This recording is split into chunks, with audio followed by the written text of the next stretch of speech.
बाहेर सुंदर पण कुंद वातावरण आणि रिमझिम पाऊस आणि गाडीमध्ये मी आणि रफी साब यांचा आवाज.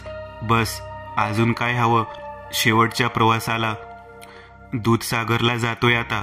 तिकडच्याच पाण्यात आता मी माझा अंत करेल. माझ्या सगळ्या छळणाऱ्या आठवणींचा अंत. आताही ड्राईव्ह करताना मला ते फ्लॅशबॅक छळत आहेत. माझ्या त्या काळ्या दिवसांचे. तोही एक असाच दिवस होता.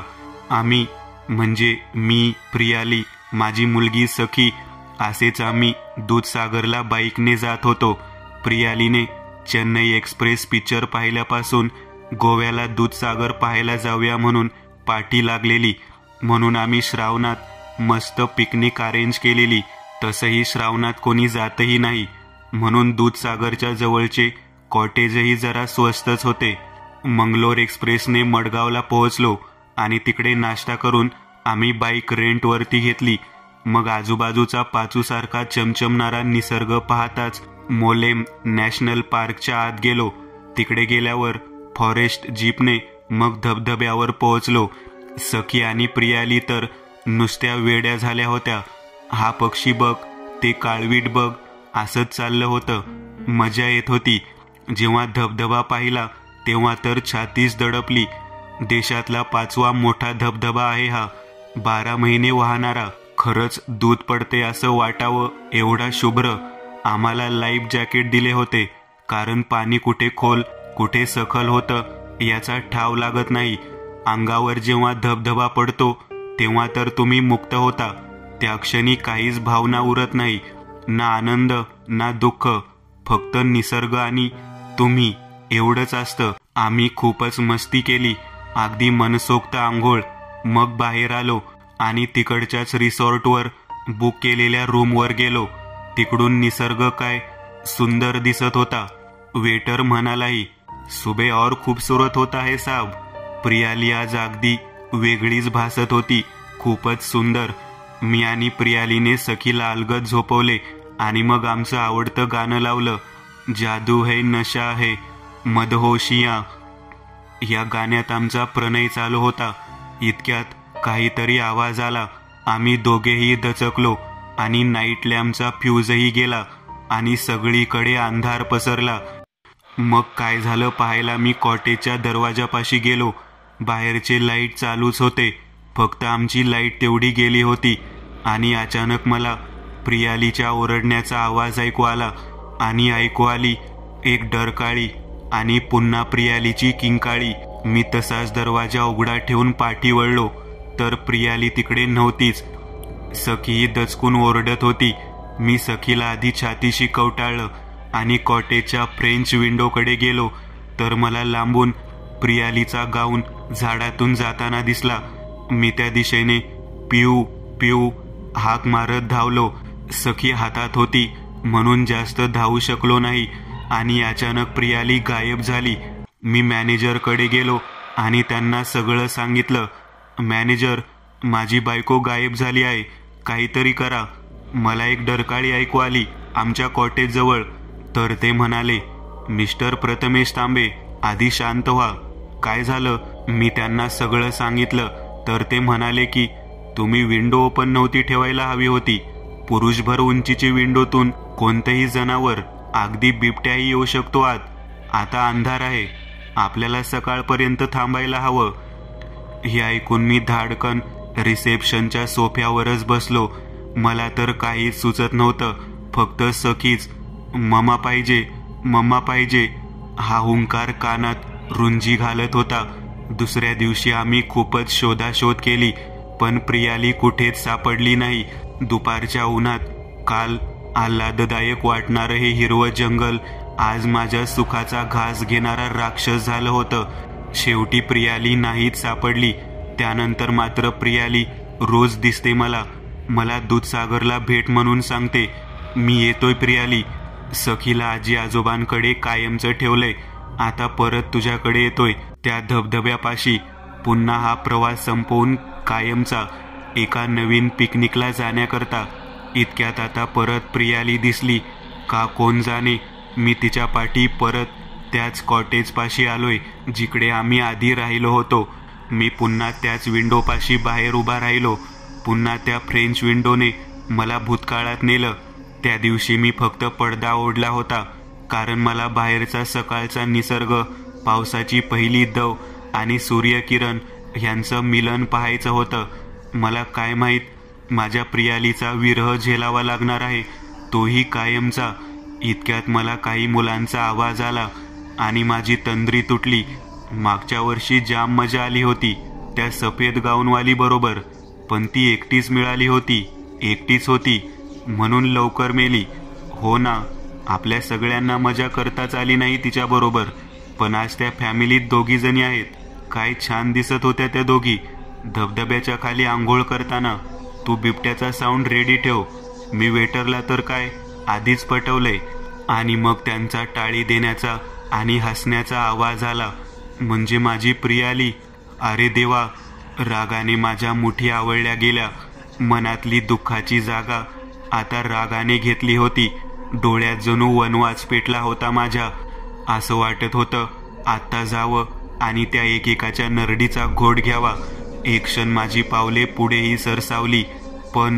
पण आता जर मी त्यांना काही करायला गेलो तर ते मला खोटं पाडतील आणि मी माझ्या प्रियाला न्याय नाही मिळवता येणार. मी तसाच मागे सरकलो आणि पुन्हा त्याच रिसॉर्टमध्ये गेलो. रूम बुक केली आणि माझ्या रूममध्ये गेलो. काही करून आज रात्री त्या मुलांना मला धडा शिकवायचाच होता. कदाचित माझ्या प्रियासोबत जे झालं त्याचा बदला घ्यायचा होता, असं म्हणलं तरी चालेल. खूप विचार केला तेव्हा मला आठवलं की ती मुलं कुठल्या तरी 2 मुलींबद्दल बोलत होती, ज्यांच्यासोबत ते तसंच वागणार होते जसं प्रियासोबत वागले. आणि अचानक माझ्या डोक्यात ट्यूब पेटली. मी थोडा फ्रेश झालो आणि रिसॉर्ट खाली गेलो. सर्व परिसर फिरण्याच्या बहाण्याने असं कुठलं कुटुंब दिसतंय का बघत होतो ज्यात 2 मुली असतील. मला एक कुटुंब दिसलं ज्यात एक दाम्पत्य त्यांच्या लहान मुलीसोबत तिथे फिरायला आलं होतं. मुलगी अगदीच 1-2 वर्षाची होती. त्या कुटुंबाला पाहिल्यावर टचकन माझ्या डोळ्यात पाणी आलं आणि मला पुन्हा माझा भूतकाळ आठवला. तशी पुन्हा बदल्याची आग वणव्यात पेटली. मी झपझप स्वतःची पावले उचलली आणि पुन्हा रिसॉर्टच्या आजूबाजूला फिरू लागलो. तेवढ्यात मला रिसॉर्टमधून एक कुटुंब बाहेर येताना दिसलं. आई वडील आणि 2 तरुण मुली. मनात म्हटलं कदाचित ह्या त्याच मुली असतील ज्यांच्याबद्दल ती मुलं बोलत होती. त्यांच्याशी बोलू वाटलं, पण मी डायरेक्ट बोललो तर त्या कशावरून माझ्यावर विश्वास ठेवतील. मला तर काही सुचतच नव्हतं. म्हणून पहिल्यांदा त्यांच्या वडिलांशी मैत्री करायचे ठरवले. वेळ फार कमी होता, पण डायरेक्टही जाऊन बोलू शकत नव्हतो. शेवटी हा एकच पर्याय आहे असं समजून त्यांच्या मागे रेस्टॉरंटमध्ये गेलो. ती 4ही जाऊन एका टेबलवरती बसले आणि त्यांच्यातल्या एका मुलीने त्यांची जेवणाची ऑर्डर दिली.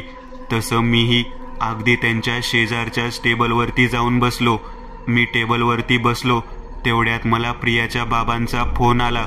मी फोन उचलला आणि बोलू लागलो, बाबा, अहो जावई बापू, तुम्ही कधीपर्यंत परत येणार आहात? सखी तर ऐकायलाच तयार नाहीये. सतत हट्ट करते बाबा कधी येणार म्हणून. बाबा काही सांगू शकत नाही हो, ऑफिसच्या कामासाठी आलोय. थोडा तरी वेळ लागेलच ना. तुम्ही फोन द्या सखीकडे, मी बोलतो तिच्याशी. सखी बाळा, बाबा कामासाठी बाहेर गेलाय ना, मी लवकर येईन. तू नको काळजी करू आणि आजीबाबांना दमवू नको. ठेवा आता फोन. तिकडून सखी अगदी शहाण्या बाळासारखे बोलली, त्यामुळे मीही फोन पटकन ठेवून दिला.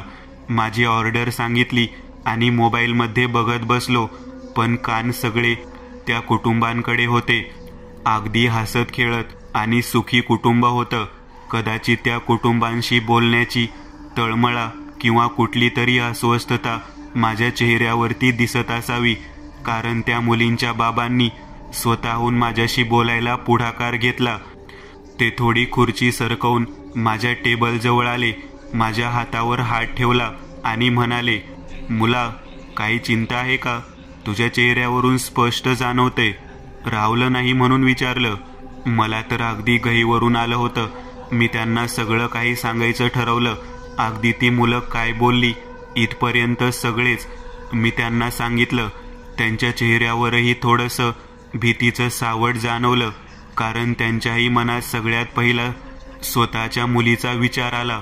त्यांनी एकदा त्यांच्या मुलीकडे पाहिलं आणि मग माझ्याकडे बघून म्हणाले, तू जर हे सगळं खरं सांगत असेल तर त्यांना शिक्षा म्हणून हे गरजेचं आहे. मी स्वतः वकील आहे. मी तुला लागेल ती मदत करायला तयार आहे. त्यांच्या या वाक्याने माझ्या अंगात जणू 10 हातींचे बळ संचारलं. मी त्यांना म्हणालो, काका, करायचीच असेल तर एक मदत कराल. मला थोडा वेळ तुमच्या मुलींशी बोलू द्या. त्यांनी क्षणाचा विलंब न लावता मान हलवून होकार दिला. तसा आम्ही दोघेही त्यांच्या टेबल जवळ गेलो. मी त्या मुलींना माझे सर्व परिस्थिती समजावून सांगितली. तसं त्या दोघांचेही डोळे अश्रूंनी ओले झाले. त्यांनी कुठलीही आडकाठी न करता मला मदत करायचं वचन दिलं. आम्ही त्यांच्या रूममध्ये जाऊन रात्रीसाठी एक प्लॅन आखला आणि रात्र होण्याची वाट पाहत बसलो. आम्ही सगळेच परत एकदा दूधसागर धबधब्याजवळ गेलो. त्या 2 मुली म्हणजे मिताली आणि सानिका, त्यांनाही सोबत नेलं. त्याचे पप्पा प्रतापराव सुद्धा सोबत होते. सगळं प्लॅननुसार करायचं ठरवलं. त्या मुलांना जरा सुद्धा संशय येता कामा नये म्हणून मी व प्रतापराव जरा अंतरावर थांबणार होतो. टी शर्ट आणि बरमुडा घातलेली मिताली खूप छान दिसत होती. सानिका जाड होती तरी तिच्या गोऱ्या कलर, सरळ नाक यामुळे सुंदर दिसत होती. त्या मनसोक्त पाण्यात खेळत होत्या. त्यांनी लाईफ जॅकेट घातलं होतं. थोड्या वेळाने त्या बाहेर आल्या. तिथल्या एका दगडावर बसल्या. भिजल्यामुळे त्या अजून सुंदर दिसत होत्या. त्या मुलाचं लक्ष त्या मुलीकडे होतं. हातातला मोबाईल खाली पडला. त्या मुलाने उचलून दिला. थँक्स, मिताली म्हणाली. काही हरकत नाही. बाय द वे, तुम्ही पिकनिकला पहिल्यांदा आलात का? हो, मी राकेश आणि हा राजू, आम्ही नेहमीच येतो. अरे वा, मग तुम्हाला सगळी माहिती असेल इथली, मिताली म्हणाली. सगळं माहिती आहे. आम्हाला खूप भूक लागली. इथलं काहीच माहिती नाही. प्लीज एखाद्या चांगल्या हॉटेलचा ॲड्रेस सांगता का? सानिका म्हणाली. हो ना, खूप वेळ झालं तुम्हाला भूक लागली असेल. आपण सगळेच हॉटेलमध्ये जाऊ, राजू म्हणाला. मुली न लाजता आपल्याबरोबर यायल्यात म्हणून ते दोघे खुश झाले. मिताली म्हणाली, अरे राजू, तू गोव्याचा का? नाही, पण खूप वेळ मी इथे आलेलो आहे. मी भारतातील सर्व प्रांतातील खाद्यसंस्कृतीचा अभ्यास करते. इथल्या पदार्थाची माहिती सांगतोस का? हो, का नाही. चला आपण तिथे बसू, राजू म्हणाला. गोव्याची म्हणावी अशी एक स्वतंत्र खाद्यसंस्कृती आहे. गोव्यातल्या आहारात प्रामुख्यानं मांसाहारी पदार्थाचीच रेलचेल असली तरी काही खास शाकाहारी पदार्थ ही सुद्धा गोव्याची ओळख आहे. तो भरभर माहिती सांगत होता. त्या दोघी मन लावून ऐकत होत्या. पुढे सांग ना, मिताली म्हणाली. पण त्याला अपवाद म्हणजे फोंड्यातलं बस स्टँड जवळचं हॉटेल. बर्वे यांच्या त्या हॉटेलात उत्कृष्ट गोवन शाकाहारी जेवण मिळतं. फोंड्यालाच एक मोठी बेकरी आहे. तिथं बेकरीच्या पदार्थांव्यतिरिक्त दोदल, बेंबिका हे गोड पदार्थही मिळतात. मंगेशीच्या जवळच रामकृष्ण शेनॉ यांचं तांदळा नावाचं नवीनच उघडलेलं हॉटेल आहे. तिथं तांदळाचे खास पदार्थ मिळतात. झणझणीत तांदळाचं आंबट पिठलं, थोडं उडदाचं पीठ घालून तयार केलेली आंबोळी ही इथली खासियत. त्याचबरोबर सूप म्हणून देण्यात येणारी तांदळाची पेज असते, तीही अप्रतिम. कोळातले पोहे हा अप्रतिम पदार्थ आहे. राजू, तुला बरीच माहिती आहे, पण आपण आधी कोळातले पोहे खाऊ, मिताली म्हणाली. ते चौघे बऱ्याच वेळ गप्पा मारत बसले होते. तुम्ही ज्या हॉटेलमध्ये उतरलात ना, ते हॉटेल फारसं चांगलं नाही. माझ्या ओळखीचे एक सुंदर हॉटेल आहे, तिथे तुम्ही शिफ्ट व्हा, राजू म्हणाला. आम्हाला काहीच हरकत नाही. तू ॲड्रेस सेंड कर, आम्ही येतो बॅग घेऊन. मुली आपल्या जाळ्यात बरोबर अडकल्या म्हणून राकेश, राजू खुश होते. या हॉटेलचं लोकेशन खूप सुंदर आहे. आपण सेल्फी काढूया का? सानिका म्हणाली. राकेश नको म्हणत होता. चल, नंतर त्याच्या मोबाईलमधले फोटो रात्री डिलीट करू. आणि चौघांनी बरेच फोटो काढले. त्याच्या नकळत प्रतापरावांना सेंडही केले. त्या दोघांना गप्पात गुंगून ठेवलं होतं. रात्री त्यांनी सांगितलेल्या हॉटेलमध्ये त्या गेल्या. रूम खूप सुंदर होती. रूमची खिडकी मात्र खूप मोठी होती. सानिका, डोअरपेक्षा विंडो मोठी कशी ग? सानिका आणि मी त्या मुलांनी सांगितलेल्या हॉटेलवर जायला निघालो. मितालीने आधीच बाबांना फोन करून त्या हॉटेलचं लोकेशन सेंड केलं होतं, म्हणजे पुढे जाऊन काही प्रॉब्लेम झाला तर त्यांना लगेच आमचा पाठलाग करता येईल. रात्रीची वेळ होती, त्यामुळे सगळीकडे भयान शांतता होती. आजूबाजूला बरीच मोठमोठी झाडे होती आणि त्या झाडाच्या मधून त्या हॉटेलच्या दिशेने जाण्यासाठी एक पायदळी रस्ता होता. जणू त्या ठिकाणी सहसा कोणी फिरकलंही नाही असं वाटत होतं. आजूबाजूला पालापाचोळा होता. आम्ही दोघांनी, म्हणजे मला आणि मितालीला, जरा भीतीच वाटत होती, पण हिम्मत न हारता आम्हाला त्या मुलांना चांगलाच धडा शिकवायचा होता. त्यासाठी हे करणं गरजेचं होतं. राजू आणि राकेश आमची हॉटेलमध्ये वाट पाहत बसले होते. त्याच्या चेहऱ्यावर एक क्रूर हास्य होतं, जणू काही खूप मोठी खेळी जिंकलो आहोत. आम्ही चौघेजण गप्पा मारत होतो, पण माझं लक्ष आजूबाजूच्या हालचालीचं निरीक्षण करत होते.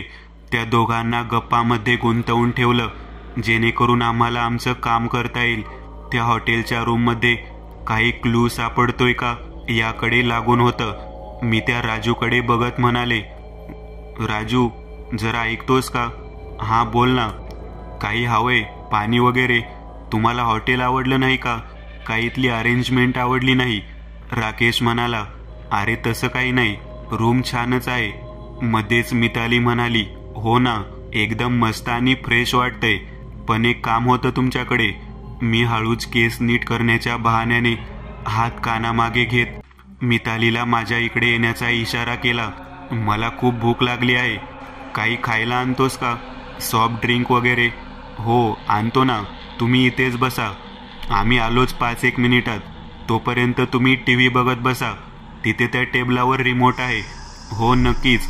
दोघींनी एकसाथ मान डोलावली. राजू आणि राकेश एकदाचे रूम बाहेर गेले. आम्ही त्याच्या मागे जाऊन हळूच कोणी आम्हाला बघत तर नाही ना याची शहानिशा करून हळूच रूमचे डोअर आतून लॉक केले. पटापट काही सापडतंय का ते शोधू लागलो. मी बेडच्या एका बाजूला तर मिताली दुसऱ्या साईडला, पण तिथे खूप शोधूनही काही सापडत नव्हते. मी इकडे तिकडे नजर टाकत बेडच्या खाली वाकून बघितलं तर तिथे हाताला काहीतरी लागलं. मिताली आवाज देत तिथे जे काही होते ते बाहेर काढले, तर ती एक सामानाची बॅग होती.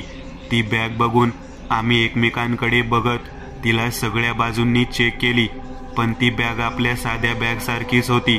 पण मग आता आम्ही हळूच ती उघडली तर काय, त्यात पांढऱ्या प्लास्टिकच्या पुड्यामध्ये कसली तरी पावडर ठेवली होती.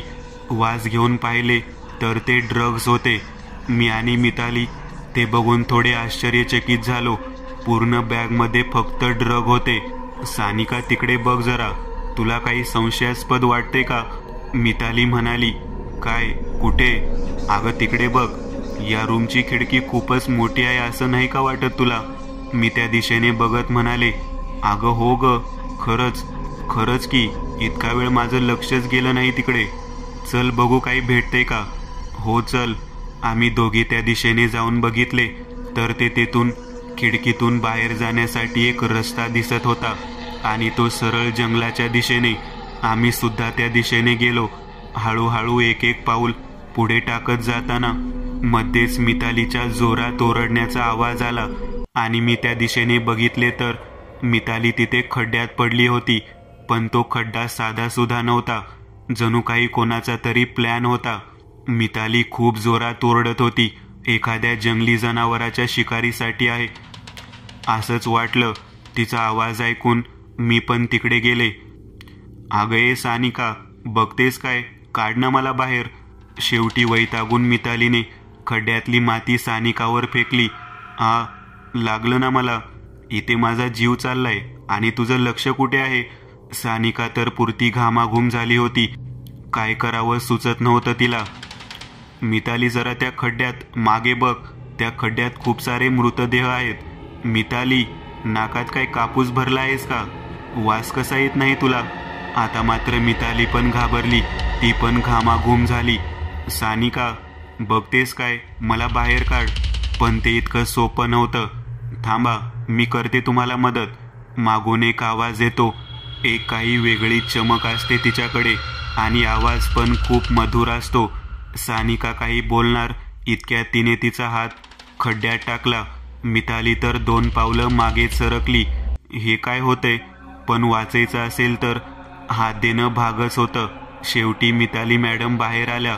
दोघींची पण बोलती बंद झाली. नक्कीच आता आजारी पडतील रूमवर गेल्यावर. कसा तरी धीर एकवटून सानिकाने विचारलं, तुम्ही कोण? तेव्हा तिने फक्त एक हास्य केलं आणि म्हणाली, तुझ्यासारखी काही वर्षापूर्वी या खड्ड्यात पडलेली एक सावज. कृष्ण सखी प्रेमकथा. आमचं नुकतंच लग्न झालं होतं. हर्ष माझा नवरा. त्याने हनीमूनला इकडे यायचा हट्टच धरला होता, म्हणून आम्ही इथे आलो होतो. पावसाचेच दिवस ते, त्यामुळे धबधबा अगदी सुंदर दिसत होता. भूतकाळ. हर्ष, किती सुंदर दिसतोय ना निसर्ग, ती आजूबाजूला बघत बोलली. हो ना, खूपच सुंदर. हर्ष तिला मिठीत घेऊन तिच्या कानावरून ओठ फिरवत बोलतो, काय रे, मी या निसर्गाबद्दल बोलते ना. ती चेहऱ्यावर हात धरून लाजत बोलली, आणि मी या निसर्गाबद्दल बोलतोय. काय ग, किती लाजतेस? आपण हनीमूनला आलोय ना. काल रात्री तर. हर्ष बोलतच असतो तेवढ्यात ती लाजून त्याच्या तोंडावर हात ठेवते. गप रे आगाऊ, ती मान खाली घालून बोलते. अर्र, आता त्यात आगाऊ काय? खरंच तर बोलतोय मी. काल रात्री निसर्ग छान दिसत होता. आता तुला काही वेगळं वाटलं असेल तर त्यात माझी काही चुकी नाही हा. तो गालात हसत तिला चिडवत होता. तसं तिच्या चेहऱ्यावरचा लाल रंग अजून गडद होत होता. नंतर ते त्या धबधब्याखाली भिजायला गेले. जसे जसे ते भिजत होते त्यांच्यातलं अंतर कमी होत होतं. तृप्ती, तुझे हे भिजलेले ओठ मला खूप आकर्षित करत आहेत. हर्ष तिला मिठीत घेऊन तिच्या ओठांकडे बघत बोलला. हर्ष प्लीज, मला खूप लाज वाटते रे, ती मान खाली घालून बोलली. तसा त्याने तिची हानवटी वर करून तिच्या ओठांना स्वतःच्या ओठांनी बंदिस्त केलं. आधी प्रतिक्रिया न देणारी ती नंतर हळूहळू त्याच्यात हरवून त्याला साथ देऊ लागली. एवढ्या मोठ्या धबधब्याखाली उभं राहून सुद्धा ते दोघे एकमेकांच्या ओठांनी त्यांची तहान भागवत होते. काही वेळाने भानावर येऊन ते दोघे लांब झाले आणि त्यांच्या रूमवर निघून आले. अगं किती लाजतेस तू, मी कंप्लेन करेन हा. मला एवढा लाजणारा पीस नको, बदलून द्या म्हणून. हर्ष खिडकीत उभ्या असलेल्या लाजणाऱ्या तिला मागून मिठीत घेत बोलला. असं, आता तुला दाखवतेस मी किती बोल्ड आहे ते. ती रागात मागे वळून त्याला बोलते आणि त्याला स्वतःकडे खेचत त्याच्या ओठांना डीप किस करायला सुरुवात करते. आधी असा अचानक झालेला हल्ला पाहून तो भांबावतो, पण लगेच भानावर येत तिला साथ द्यायला लागतो. 15 मिनिटानंतर जेव्हा त्यांना श्वास घ्यायला त्रास होऊ लागतो तसं ते वेगळे होतात. पण तिला क्षणाचाही उसंत न देता हर्ष तिला उचलून घेतो आणि बेडवर अलगद ठेवतो आणि तिच्यावर स्वार होऊन तिच्या मानेत चेहरा घुसळतो. त्यांच्या प्रणयाला सुरुवात होते. वर्तमान काळ. आम्ही देखील त्याच रूममध्ये थांबलो होतो. त्या दोघांनी माझ्या आणि हर्षमधल्या शृंगारिक प्रसंगाची रेकॉर्डिंग करून मला ब्लॅकमेल केलं आणि त्या रात्री मला इथे बोलवून माझ्यावर बलात्कार करून माझा मृतदेह इथे गाडला. अशा खूप मुलींना त्यांनी त्यांच्या जाळ्यात तोडलं आहे. त्यांना त्यांच्या पापांची शिक्षाही मिळायलाच हवी. ती सानिकाला सगळं सांगते. त्यानंतर अचानक सानिका त्या खड्ड्यातून बाहेर पडते आणि तिथून खड्डा नाहीसा होतो.